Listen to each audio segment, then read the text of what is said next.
Okay, apologies for being a few minutes late. We're going to get started right now. Thank you all for joining us both live and online for the next section in our series on issues in ranching, and that is finding the employee in the haystack. We've been going through various different possible ways that we could meet the employment shortage in the ranching industry. And today is a very interesting and popular segment. We're looking at intros to ranching, veterans in ranching pathways to success. And we have with us Greg Putnam today, and he's going to be joining us. Wanted to remind you that this is part of a five-part series. Today's is Veterans in Ranching to March 7th. We have the final seminar in this series, and we'll have Dan Leahy that will be on campus live. He's with the Foundation for Ranch Management, and he'll be speaking on, do you have what it takes to be a professional ranch manager? All of the previous seminars have been archived and can be found on the Dan Scott Ranch Management website. So if you go to Montana State University, search Dan Scott and look under seminars and symposia, you can find those recordings if you missed any of the seminars in the series. So I wanted to start with a little bit of background about why Montana State is doing the Veterans in Ranching program and explain to you the structure and the partners that we have within the new Range to Range program. But first, I want to thank AgWest Farm Credit Service for sponsoring this particular seminar in the series. AgWest is an agricultural lending cooperative that has more than a century of experience. They serve farmers, ranchers, timber harvesters, and aquatic producers throughout the West. We really appreciate them sponsoring not only the Dan Scott Ranch Management Program, but this particular seminar. And it just is proof of their dedication to the fact that research and education are really what is driving this industry and propelling us forward to success.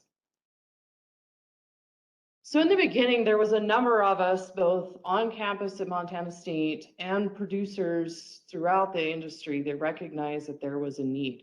We had a need for skilled workers. We had a need for employees that had a maturity level and could bring certain skills to the ranching industry. But also there was a need within the veteran community to find pathways to come into the ranching industry. It's not always the easiest industry to come into, especially if you don't have a background in it, if you weren't raised on a ranch and maybe you don't have any connections in that industry. It can seem a little bit foreboding to take that step into an industry that is really surrounded with a skill level that many of us who didn't come from a ranching background don't possess. And so with that need in mind, from both the student perspective and also from the ranching perspective, we began conversations with a number of different folks here in the Bozeman area and finding that we all had a lot of common interest in trying to help smooth those pathways and that transition from veterans coming out of the service and getting into the ranching, And so with conversations through the Veterans Support Center at Montana State, which is incredibly supportive of this, the Dan Scott Ranch Management Program, which is what I run at Montana State, and where we train students through an undergraduate degree to become future ranch managers and employees. We ran into folks like Greg Putnam from the Little Belt Cattle Company and Leif Ibsen from Montana Opportunities for Veterans Everywhere, and then Ben Menden from Bear Hug Cattle Company, and found we all had a common interest in trying to connect veterans to the ranching industry. And we all had individual roles that we could play within that. So Leif Ibsen at Montana Opportunities for Veterans Everywhere, his particular strength is in SkillBridge program. And so he is coordinating SkillBridge not only for ranches, but for a number of different industries within the state, and doing a fantastic job connecting veterans through that tool. And we'll talk about how we can use that specifically for getting jobs on ranches here in just a minute. And then Bear Hug Cattle Company, their goal is to provide an experience to veterans over a number of different weeks, take part in the program, and it is everything from intense horsemanship training to working with livestock. And then you actually participate in some brandings for a number of different ranches and get a great experience out of that.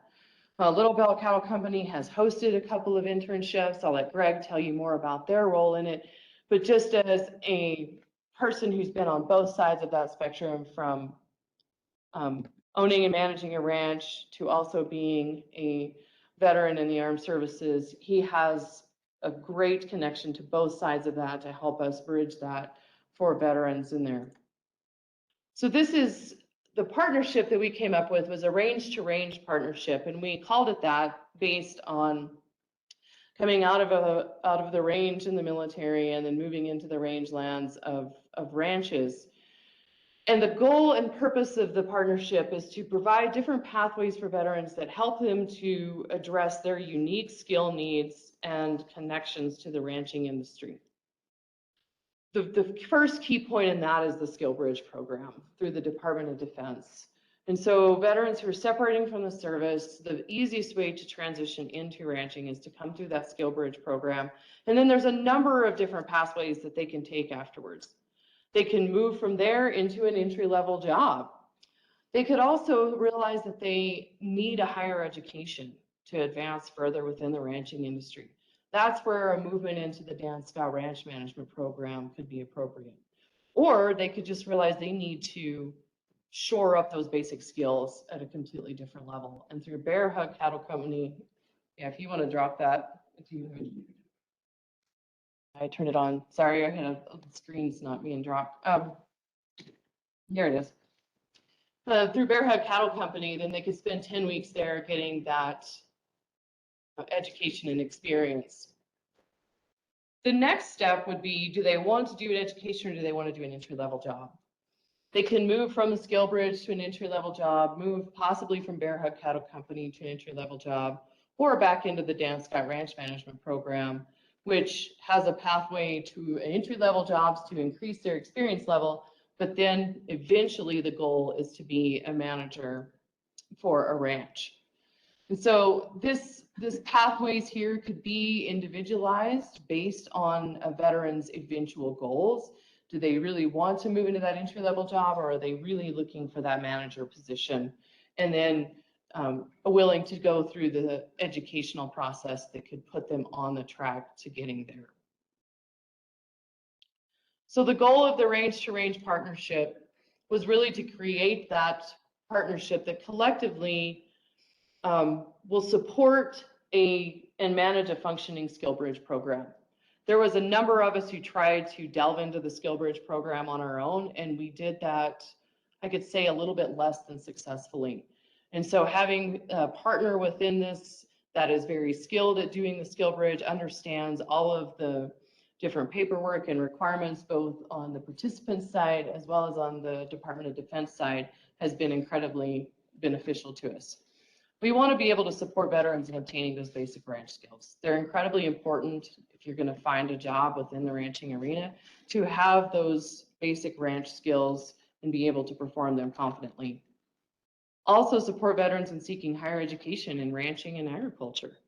There really is a need for a college education if you want to advance past that entry-level job whenever you're going into ranching, particularly if you don't have a lot of experience that you're going to be able to bring to that position. And then what we found was lacking within all of our individual programs, perhaps, was just that next step forward of connecting those veterans with full-time jobs in ranching and agriculture. That was the connection that wasn't really happening. And then provide training and support to ranches that are currently seeking, or currently employing or wanting to seek veterans for employment in the future. There is a ton of interest on the ranch side to get veterans into the pipeline because they see the value that they can bring to this industry. But sometimes there is a disconnect in knowing, where do I find these qualified veterans? And then also, is there anything that I need to know when it comes to working in specifically employing veterans that could help me become a better personnel manager all the way around?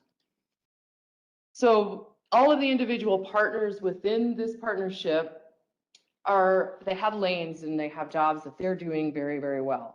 What the partnership does is it creates a communication between all of those different entities that helps us to be able to communicate back and forth. And if there's services that a veteran comes to us and wants, like if they come to me and they're looking for more experience, then I can send them easily to Bear Hug Cattle Company, and we can all work together to help create that pathway that supports veterans as they're moving through the system here.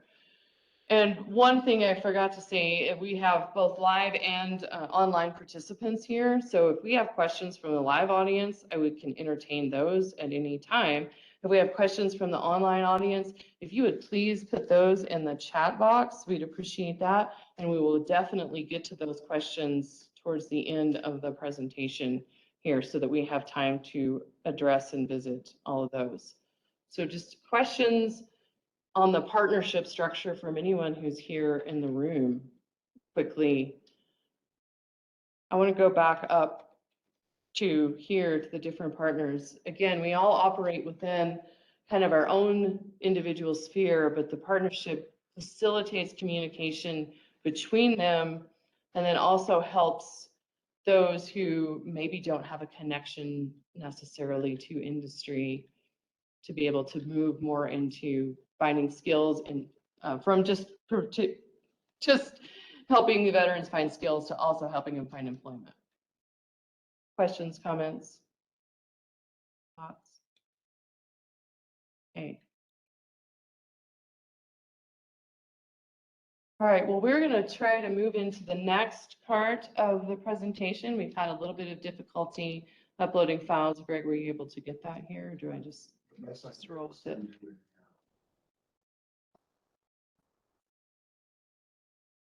Okay. But it's not, I can just. Yeah. Okay, we'll just roll into the real presenter here today, and that is Mr. Greg Putnam.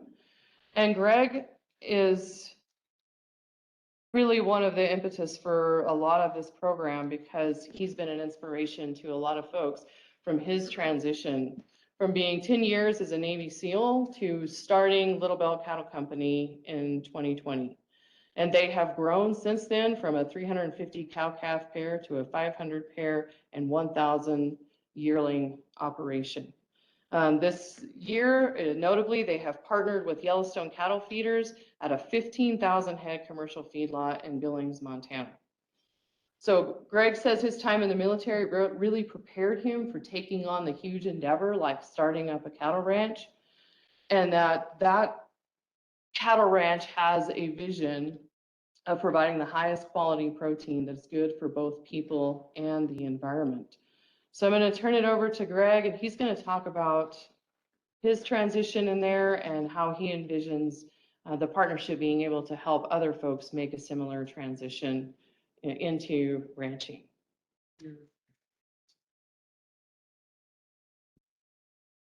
Well, thank you for having me. Thank you, Dr. Frost, for the nice introduction. And we're excited to be here and talk about just, first of all, I had a full presentation for everybody that I couldn't get to you guys. I had some fun pictures and things. So instead of that, you're just going to get to hear me talk about how we got here in front of you guys. So like Dr. Frost said, I spent 10 years in the Navy as a Navy SEAL. And after doing that and a number of deployments kind of all over the place, and just had a fantastic experience with that. And then you get to that point where you're moving on to the next thing, and you're trying to find what is the next right thing. And a lot of people that come out of different military jobs, it's a challenge because you come off of this thing that's very kind of purpose driven.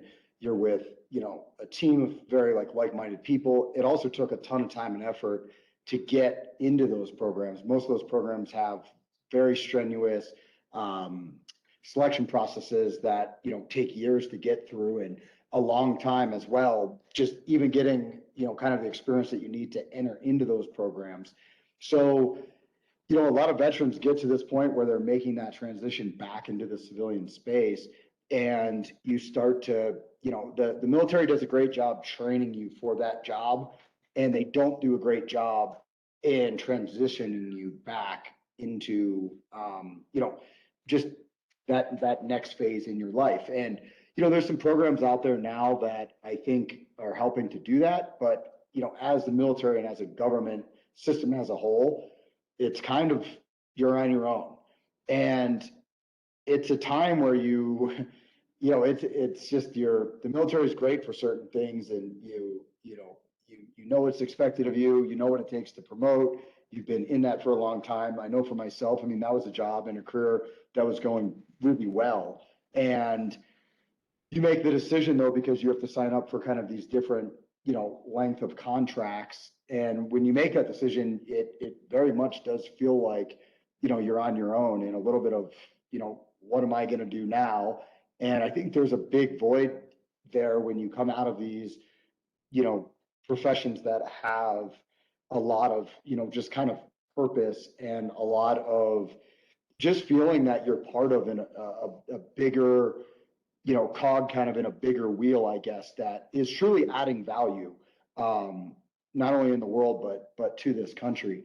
And it kind of leaves big shoes to fill, to be honest, because there's not a lot of other things out there that really give you, kind of what I think is that thing that everybody is looking for, which is truly a profession that doesn't feel like you're going to work, and a profession that you really want to be at, and you feel like you're making just added value to everybody from that position. So, when I hit that transition point, I started just looking at the things that were basically presented to me, and to be perfectly honest, none of them sounded overly appealing. And I remember all these people saying, oh, you got to look at, finance or tech, and those are and I don't want to do any of those things. And I got out, and fortunately enough, my current business partner, and really good friend, Tim Sheehy, who was also in the SEAL teams with me, had started an aerial wildfire fighting company, as well as a military defense technologies company. So if there was going to be any sort of tech that I was going to work in, the military tech side of the house, at least with my background, seemed to make the most sense. And we were able to start that company and build and grow that company, and ultimately sell that company to a larger defense contractor in late 2019. During that time, I'd been just working, for free for friends at their ranches, and started doing some lease stuff. And, up until my point of getting out of the military, there hadn't really been what I felt was the right fit until I started doing that stuff again. And then it got to the point of, well, how can you potentially do this as a full-time thing? And luckily enough, at that point, through doing some of those leases and just kind of slowly working my way in, I felt like that I at least had enough information that I was going to get us in a ton of trouble, or I was going to get us, kind of going on the right path. And Tim and I kind of sat down and talked about, I was not going to stay at this large corporation. I'd had enough of being in an office, and I really, really was enjoying learning again, and also kind of implementing that learning. So we kind of sat down and started talking about what would it take to start a production agriculture company in 2020, and a startup ranch and a first generation ranch. And this was kind of before the COVID stuff. So, timing is one of those things you don't know if your timing is good or bad until after the fact. And it turned out that it was good timing, because we were definitely ahead of the, kind of all the people that were looking and coming in and buying those types of properties. And it also started to show ultimately cracks in the food system that we all rely upon in the United States. And, very similarly to the military, there's a very small percentage of people that provide a huge service for everybody else. And if you look at the military, it's, I don't know what the current numbers are, but it's somewhere between 1 or 2% of the country provides security for everybody else. And of that 1 or 2%, 1% of the 1% provides, combat to truly secure the citizens of the United States. And when you look at agriculture and production agriculture, it's 1% to 2% provide for everybody else, and of that, there's an even smaller percentage that is the true operators that are providing that, but it's something that everybody ultimately relies upon. So, there's all these parallels that I didn't really see until I started doing it myself. And I'll touch on just a couple of those, and the reason why, I think you start looking at, you know, production agriculture, and it's an industry that absolutely needs new people coming into it. And everybody I talk to, it's the topic always comes up that it's very hard to find good people, and it's very hard to find good people at upper level kind of management type positions. And so there's a lot of opportunity there. Well, the veteran community is a community of people that desperately and ultimately need opportunity. And there's just such a number of parallels where I think, just for those two things, there's a problem, and there's, kind of two problems that ultimately solve each other's problems. And so I'll just hit on a couple things that stand out to me, but, some of those parallels are there's, you have to be able to do a lot of different things well. So if you're a Navy SEAL, basically you have a number of skill sets that you have to be able to kind of pick and choose the tools out of the toolbox that is the right tool for the right job at the right time. And it's varying, and it varies day to day. And one of the things that I love about ranching is that you have to be good at a ton of different things. And every single day, you're not sure exactly what tools, you're going to pull out of the bag, but you're going to be using some of those things. And I personally do really well where I don't know exactly what the day is going to look like, and I like that part about it. And that's something that was very, very similar to me to the military. There's definitely an experience slope, both in production agriculture and in the military. You start out as, this brand new guy, and you ultimately have to learn the skill sets that it takes to gain the experience. And as you do that, there's kind of this sloping curve that takes you up from like an operational role. I would even say like a brand new guy walking through the door who doesn't know anything. And it doesn't matter what you do in the military. You could have shot scoped rifles your whole life. You could have flown planes your whole life. The day you walk into that training in the military, you start day one, week one, everybody starts the same. They don't care what your experience is. Everybody's starting on the first page of the book. As that experience goes up, through your experience and through your education, you start to gain more and more responsibility ultimately. And as a professional, you start to really grow. And that slope, I think, is very similar. There's a number of skill sets that you have to master that allows you to go to that next level. And if you're not willing to master those skill sets, you're not going to get to the next level, period. And the one thing too that's kind of interesting is the jump from operator to manager is very challenging. Most people love, not in just in the military, but also in production agriculture, the day-to-day doing the activities. And as you climb up that ladder, you doing those opportunities or you doing those activities generally seems to get less and less. And you start having to do more and more of the things you don't really like to do, like doing Excel spreadsheets and putting together inventories of, feed. And as your guys are out there actually doing all the tasks you really want to be doing, somebody's got to be doing those kind of up and out tasks. And it's very similar to the military. And I'm going to touch on that a little bit kind of as we move forward here. But, kind of that experience and education combined is key, right? You can't just sit in this classroom and then go out to the ranch and expect that you're going to be able to implement what you learn here on a PowerPoint. That doesn't translate into the hard skills that it actually takes to doing it. There's an educational component as well as a doing component. And that's very similar to the military and special operations in general. So what wasn't there? The military is great at, I would say, this kind of crawl, walk, run, where they teach you something at a very like low pace, they increase it, and then you're doing it on your own at a very high level. When I started looking into agriculture, what didn't exist ultimately, and what kind of led us to this conversation today, is there was not really a clear path forward. If you were somebody that didn't grow up in agriculture and didn't grow up on a ranch that was going to ultimately become yours, there wasn't really a great path forward if you were, somebody that had had a previous career, especially in the military. It wasn't brought up to me one single time that agriculture, production agriculture, ranching was even something to consider. I had to ultimately find that on my own through truly just wanting to do things that I find to have a lot of value.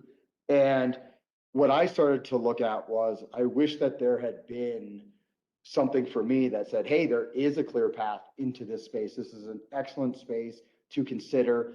You could do everything from, a ranch hand all the way up through, high level corporate type jobs within the agricultural space. And all of those things exist. And based on like what I was saying in the beginning, there's an industry that has a lot of opportunity, and there's a group of people that, most of who, in my opinion, have earned an opportunity to come back into the, whether it's communities they came out of or new communities. And most of the time, in like any community, right? Like there's not every veteran is great. I'll be the first to admit. But I would say most of those folks are good neighbors, good employees, and most of them have, a strong desire to see this country do well. And really, when put into the right circumstances, can thrive. I've also seen it and I felt it a little bit myself, when put into the wrong circumstances, can fail. And, when I met Dr. Frost, I actually considered coming into her program. I had a 4-year degree, I had 3 kids. Coming back and doing a full undergrad didn't make sense for me. But that was how we got started. And I, at the time, was looking at how do you actually do this? How do you become a professional in this space when you ultimately are a new guy? And it was the same exact feeling of, after doing 2 years of Navy SEAL selection and training, walking into my first platoon and being reminded that I was the least trained Navy SEAL on the face of the earth, and that I was what we would affectionately call an FNG. You can use your imagination to what the F stands for, but the NG is new guy. And I felt the exact same way. I was an FNG again. I was a little bit older. I had a lot more people relying on me. I had a lot more things that I had to, just manage in my life. But how can somebody come in to this space and ultimately build a career path? And that's what we sat down and started talking about. And where we ultimately got with it is that there is a number of great ways to do that. I think the starting block is through skills bridge type programs, which I'll let Leif talk about, and how skills bridge basically is a military government funded program that brings active duty members into different internships to let them see if that, is ultimately what they want to do. There's job components for folks that have gotten some experience and now have like a very, very baseline skill set that they could actually go and get a very, very starting, job, but they at least know, what way to put their saddle on. And we've hosted some of those interns, and some of them have legitimately come and said, oh, I'm interested in this. And they couldn't back a trailer up. They couldn't do anything. They could barely get on a horse, let alone stay on a horse. And then there's opportunities through some nonprofits that allow folks also to gain experience. And then it's up to that service member to say, like, hey, with this experience, what do I want to do? My recommendation is you either have to be somebody that goes like, hey, I want to go right into this thing and get a job. And you have to realize that you're starting at the bottom of that curve we talked about. And you are going to be behind most of the people that have, had the opportunity to do this for much longer than you.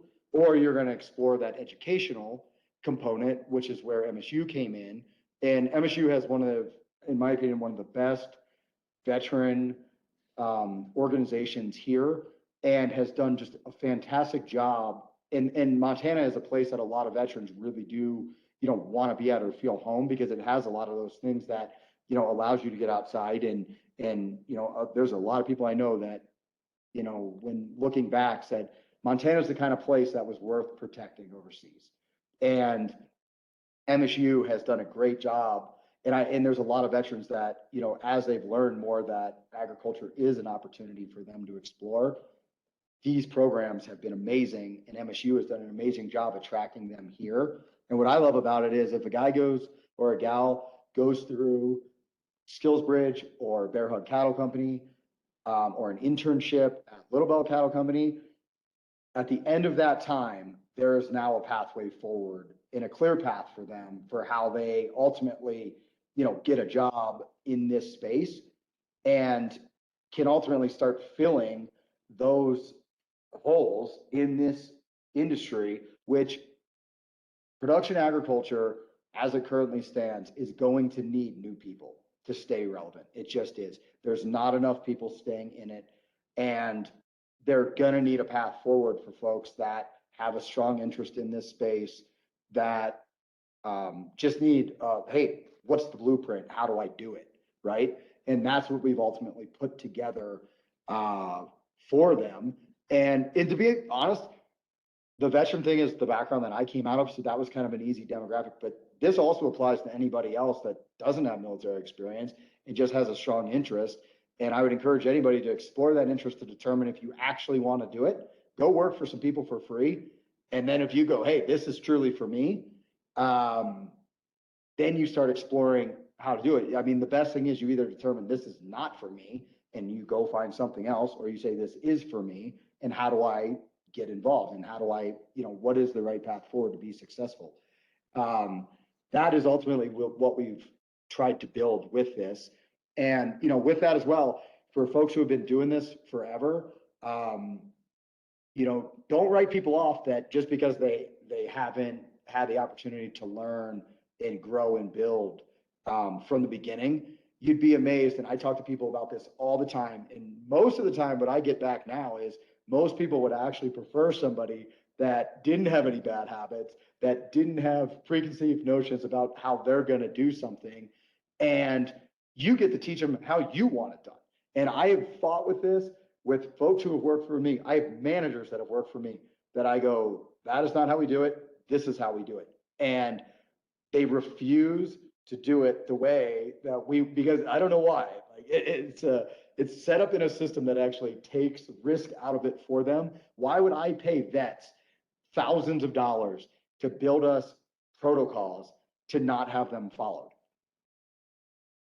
But I have guys who used to work for me that wouldn't follow them. And it kind of blows my mind. And one of the things I really like about veterans is they are good at being trained. They expect to be trained. If you came in, like I said, and you've been flying airplanes in your whole life, they're going to be like, you're starting day one, week one, just like everybody else. And most of those folks coming out of that, if you put the time and effort in to train them, now that's not babysitting.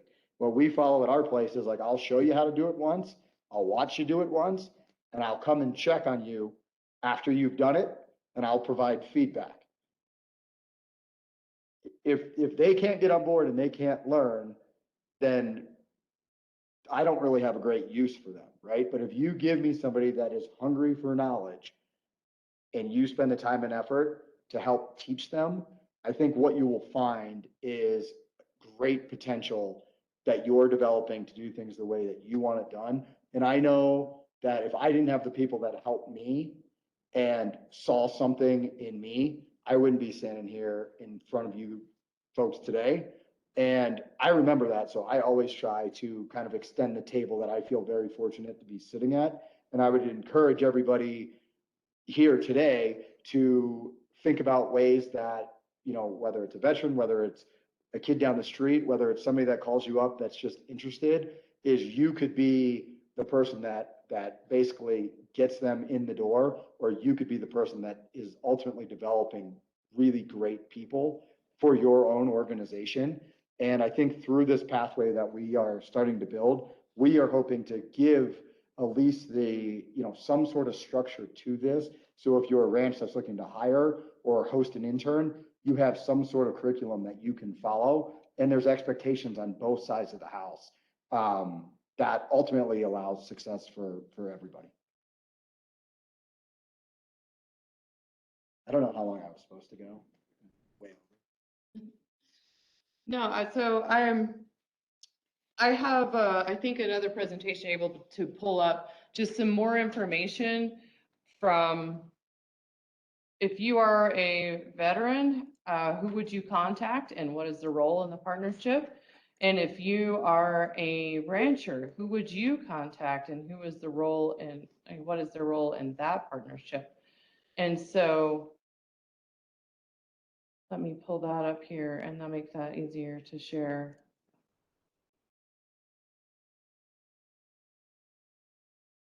And that'll make it a little bit more clear. And I apologize for errors that we didn't get that earlier. So if you're a rancher and you're wanting to get involved in recruiting veterans to the program, there's two folks that you can contact. Myself at the Dan Scott Ranch Management Program, and I can help put you in the right opportunity, or Leif Ibsen in Montana Opportunities for Veterans Everywhere. And Leif can describe to you what the process is as a ranch who is willing to cooperate with a SkillBridge participant, what that application process is as well. And I'm working directly with Leif to help recruit ranches into that space. And I will make this available to everyone who is on here through the website and the recording of this presentation as well. And then if you're on the veteran side and you want to get involved, there's still my contact information. Feel free to reach out to me directly. We offer the ranching systems degree here, but I'm happy to connect anyone within the partnership. Obviously, if you want to come to MSU, our Office of Veteran Services, just as Greg says, they are fantastic folks, and they are really there to help you with MSU, anything with dealing with that and using the GI Bill for education. If you want to explore a SkillBridge program and you are about to separate from the armed forces, Leif Ibsen is definitely the one to contact. He is placing, as I said, not only folks in the ranching community, but also in a number of other career opportunities as well. Fantastic Montana-born guy who is a veteran as well. Contact Greg directly. I know he's got more on his plate than he can probably handle right now, but there is internship possibilities and just the advice like he gave today about how you can make that transition and move into that space. And then if you're looking for more of those just basic skills, Ben Menden with Bear Hug Cattle Company, they're the ones that can really provide that. And then again, all of us are communicating internally. So if we see someone with potential or we know of a person within our program that is really needing the services that can be provided by any of the other partners within the Range to Range partnership, we're definitely putting them in contact with each other and trying to reach out and help recruit folks into this pathway to success. So with that, I will take any I'll take any questions I have, and I'm going to check back in with the chat box here just to see if we had any folks who are had questions for that. So I'll stop sharing. Any questions for anybody here in the room?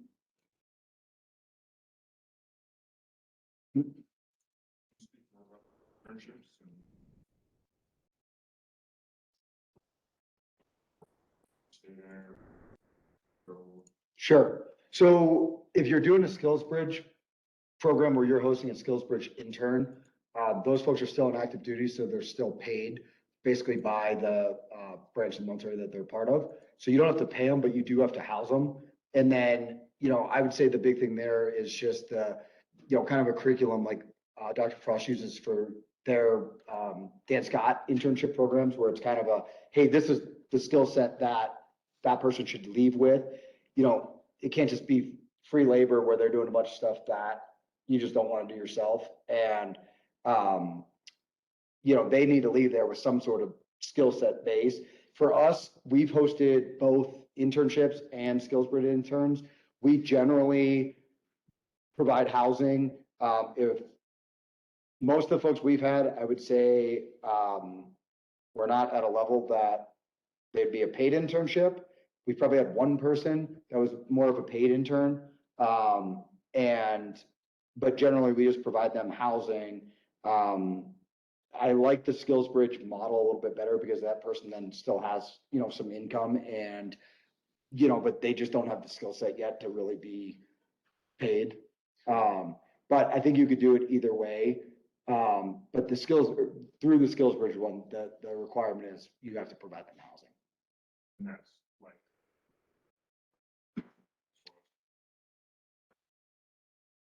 For SkillsBridge?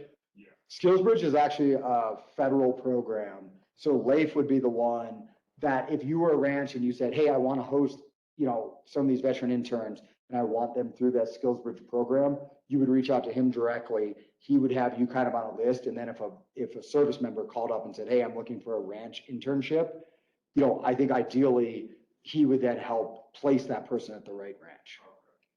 Yeah, and unfortunately, Leif couldn't be here today to explain the ins and outs, but I know that there's, I have a chat box here and there's another ranch company who's worked with a company called Hire Military that does the same thing. They help bridge that gap between the service member and all of the paperwork and what they need to go through to be able to separate from their unit within that last 120 days and actually come do the internship, and with the ranch and what their requirements are on that side to be able to qualify as in a DoD approved SkillBridge provider. And it's pretty make that easy. connection. Yeah. They send you an application, you fill it out, and you just verify, kind of you are who you say you are, and that you are going to host them. And, there's a couple questionnaires. I mean, I think the big thing ultimately comes down to is this internship going to provide them some sort of experience level to where they can actually get some sort of job. You don't have to be, making them the manager, but you got to give them some sort of skill set. To have something on their resume that actually makes them qualified to apply even for an entry level position at that point. Yeah. And then at least a bearing too of whether or not this truly is the career field that they really want to I'd put it at like, if you had a very, green position, like a very baseline position, what skill sets would you want that person to have coming in if you were going to hire them?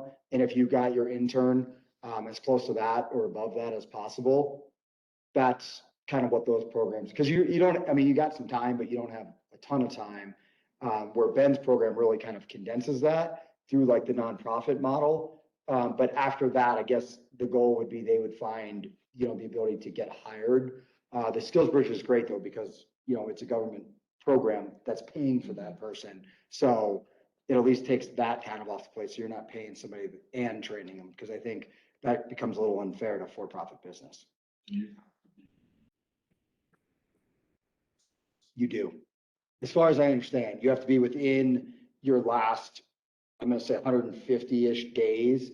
And then basically what they do is they send you there on active duty. That is your duty station. And what we're trying to do, one of the problems with that system, in my opinion, was that if you had somebody that either performed well or performed poorly that came from that, there wasn't a great way to give that feedback back to their command. And so LAIF is also going to be in communication with the commands that those folks come out of, to where if you have somebody comes, to your place and doesn't take it seriously and doesn't do a good job, you actually you won't get anything back from it, but it at least gives you somebody to communicate with on how that's working. Because, I think again, and I tell this to anybody that is coming out of the military into these programs, we've unlocked the door. It's your job to keep it open for other people. If you do a bad job and you shut that door behind you, I'm putting the lock back on it. And we've had people that have done that. And it's a shame because I've kind of narrowed who I'll look at now to do that with again. But that's all through the intern. So this isn't just on the ranch. It's also on the person coming through. And the only people that I'll consider anymore are people that are truly serious about looking at this industry to determine if it is right for them. And if it is, how are they going to become, somebody that you want to work with or you want to hire in the future? And to me, that's either you're going right to work or you're going into an educational program that's preparing you to get to the job, at the level you want to be at. I do have one question in the chat that I would like to address. It says, if you worked with the Farmer Veteran Coalition, NCAT, or the Whitetail Ranch Center or other organizations, yes, we are in contact with the Farmer Veteran Coalition and have been working with them to try to maintain communication about the opportunities that we're providing as a partnership and how we can work with their constituents as well. NCAT, yes, I do have contacts with an NCAT and have been working with them as well. Whitetail Ranch Center, I'm not familiar with, and other organizations. We have a number of folks who want to work with us. and that are, I guess I would say, sort of subsidiary partners to the partnership as well. We tried to keep the partnership very tight to people who could directly offer services in experience or education to veterans. Because the common theme across all of this is experience. You have to have exposure to those basic skills to get anywhere really long-term within the ranching industry. And as Greg was saying, he's looking at, folks who are really serious about it and that they really have an inclination to learn those skills and to go further in the program. And the same with the Dan Scott Ranch Management Program. I mean, we want folks who actually know what they're getting into, who have done some stint, no matter how short, with a ranch at some point, so that they have a true and realistic picture of what life on a ranch looks like, and that they know they want to go ahead and commit to a 4-year education, pursuit of a 4-year degree. The key is the experience, right? Yeah. It's like the old thing, like Yeah. you go to get a job and you apply for like the baseline job. And they go, oh, you don't have any experience. You go, how am I going to get experience if you don't give me a job, But I think whether they're applying to your program or they're applying to jobs, it's that it's the experience. But I do think there's a big pairing on you either get the experience, either education comes from the doing. And if this is something that you're kind of new to, I think you can kind of shorten that, the curve on that if you pair education with experience. But whether you're getting a job or you're coming into a program like this, the education experience kind of, they work together. But the experience piece of that is big, and this pathway is set to kind of open that up. Yeah, at whatever level you're at, there is experience built into it, because within the Dan Scott Ranch Management Program, we have 2 summers of required internships for students to go through it. So you're definitely getting some on the ground experience there. You're paired with working ranches, and you're doing not only day-to-day activities, but you're also doing a larger project that is more management related for that particular ranch. So yeah, experience is the common thread that runs through all of the partners within the program. And wherever you're at that experience level, it's designed to help veterans by putting them into the appropriate partner, or connecting them with the appropriate partner that can provide the experience to the level that you're at and the duration that you're at. Like 10 weeks is all I can do, skill bridge, but I can't do that because I'm not an active member, but I could do 10 weeks to figure out if this is really what I want to do or not. And then from there, the doors are wide open through the connections that you have to either move more into a seasonal position, or a structured internship, or a structured educational pathway. And ranching's great because just as you think you're getting real experience and you're getting it dialed in, you royally screw something up, and then you go, I got some more to learn, which is great because, it's always opportunity to get better and you never get it, totally mastered. Yes, sir. Yeah, I'm running out of time. This is a shameless advertisement for the Western Sustainable Ag Research and Education Program, particularly for the producers that you're working with for providing the internship experience. We have several programs that they can apply to provide support. Education. And that's a great organization that, again, has kind of a, I don't know if you'd call it a formal curriculum, but it's internships where the ranch knows, kind of what to expect from the person coming in.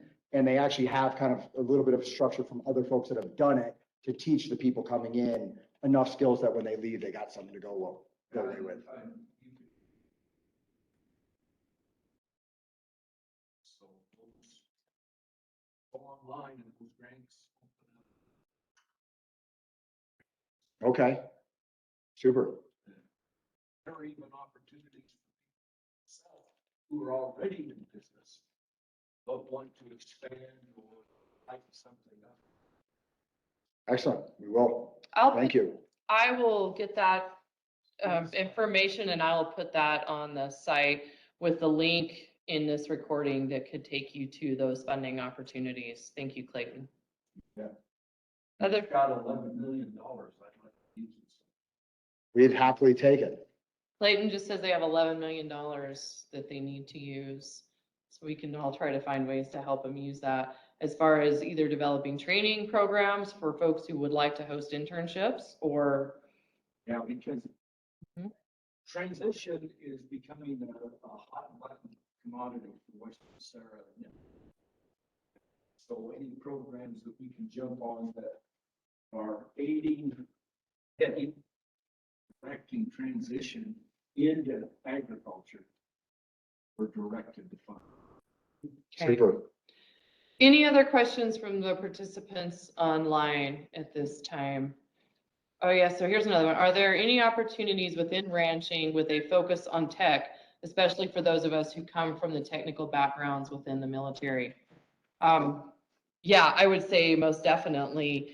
Our technology is huge, and in fact, Montana State is one of the leading institutions in that through our new, oh, I forgot the name of it, what is it? Our Precision Ag program through the College of Ag. Mhm. And part of that program is using technology to the utmost to enhance our agricultural production there. Also, I work with a number of ranches as potential intern hosts who are engaging in such technologies as using drones for monitoring.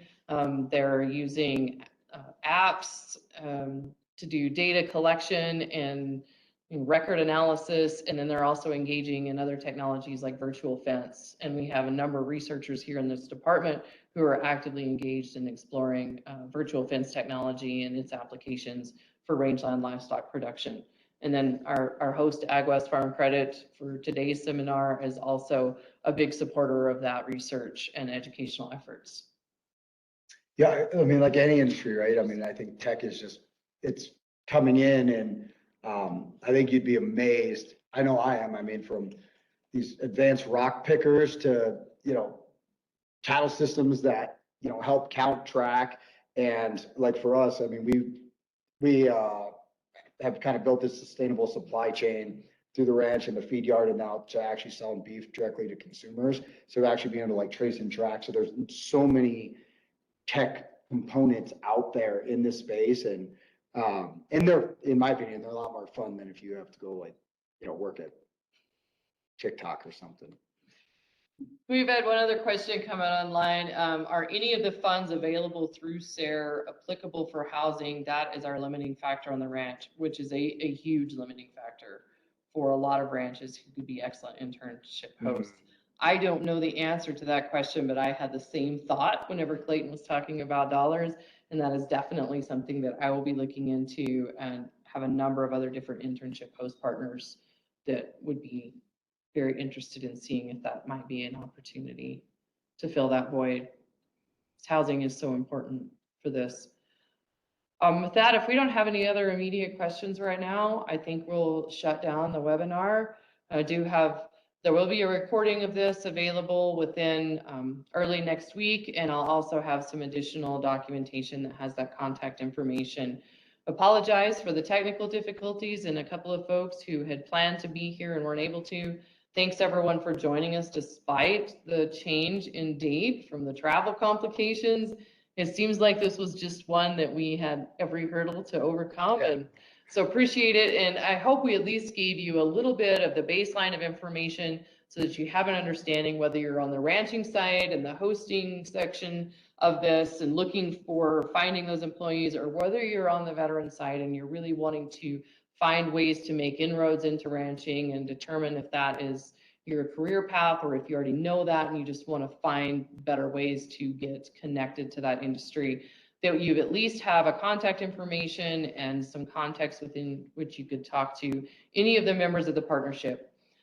Just want to reiterate, our goal within this partnership is not to promote any one of our programs individually. It is really all about the veterans and the ranches and helping them be successful in finding a future career, or helping them be successful in finding good employees that can really further their mission to be a successful operation.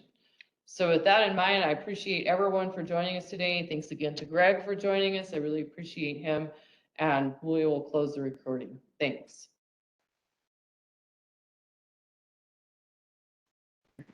Thank you. Thank you for having us.